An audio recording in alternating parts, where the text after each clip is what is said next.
All right, so this will be our last little video, and this one's really, really short. We're talking about matching models, and the idea is kin recognition. How do we recognize who we're related to? And like I said, a lot of these birds and things, they look the same.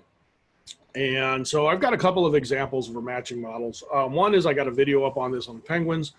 They all look the same, even the penguins, it turns out.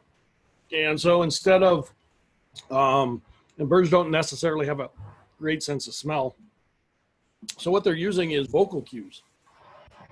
And so when the females come back from gathering food, they've got to figure out who is my mate and where's my kid.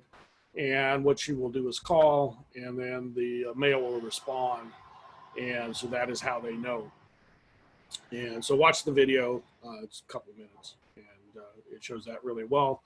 The next thing I want you to be aware is template matching, trying to figure out who's related to who. And this is a little wrong on here because salamanders don't really have tadpoles, but we're talking about tiger salamanders and also spadefoot toads, which is on the next slide. So I don't really like kind of the way this is labeled here in the drawing, but that you know, I guess that's my own personal issues. But anyway, so with the young in a salamander, what you find out is there's two types. There's actually some that feed on detritus, which is kind of the organic dead stuff that floats down to the bottom, and they will become herbivores as an adults. But there's a group that feed on shrimp, and they're going to become cannibals. They're predators, and they actually eat other either salamanders in this regard or toads in the other.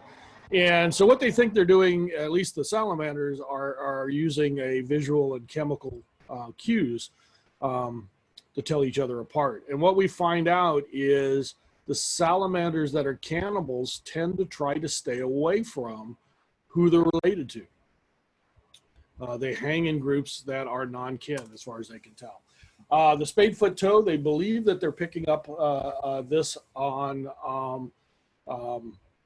chemicals that are being released and associated with MHC, which again was that major histocompatibility complex. So they're taking into account their immune systems that's putting out odors that say, hey, you know what?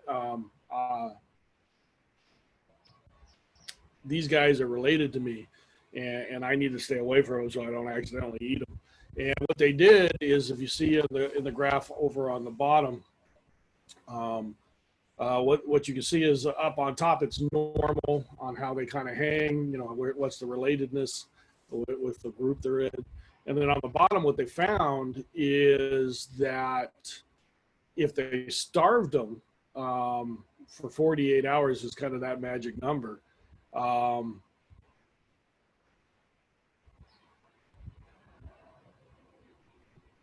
It went up because they were hungry. They would eat just about anything.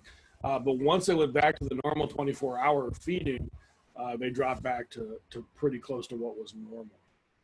So in other words, they can be pushed to eat their kin, but that is not something they're really technically selecting for unless they get put under extreme conditions. And that will end the share and the recording and the lecture for this week.